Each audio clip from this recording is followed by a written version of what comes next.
মানুষ নয়, খাবার সার্ভ করবে এবার রোবট। কি শুনে নিশ্চয়ই অবাক হচ্ছ, আমিও হয়েছিলাম তোমাদের মতোই। আর আজকে সেই রকমই একটা রেস্টুরেন্টের সন্ধান নিয়ে চলে এসেছি হ্যাংলা যাযাবরে। সল্টলেক সেক্টর 5-এ গোদরেজ জেনেসিস বিল্ডিং এ খুলে গেছে একটা নতুন বাঙালি রেস্তোরাঁ, যেখানে মানুষের পরিবর্তে খাবার সার্ভ করছে রোবট।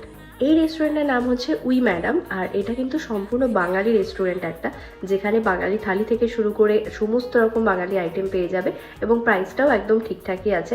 আর তার সাথে কিন্তু বিরিয়ানির অফারও আছে, বাট বিরিয়ানিটা সানডে আর স্যাটারডে এই দুদিনই পাবে, উইকেন্ডে। আমরা নিয়েছিলাম একটা পাবদা থালি আর একটা এগ থালি।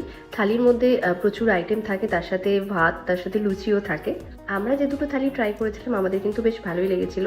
আমরা আউট অফ 10 7 তো দেবই রেটিং। আর এখানকার অ্যাম্বিয়েন্সটাকে আমরা 10 আউট অফ 10 দেবো। ভীষণ সুন্দর, একদম বাঙালিয়ানায় ভরপুর। খুবই সুন্দরভাবে ওরা ডেকোরেট করেছে গোটা জায়গাটা এবং যথেষ্ট স্পেসিয়াস, প্রচুর মানুষ একসাথে বসে খেতে পারবে। তো আমরা তো এসে ঘুরে গেলাম।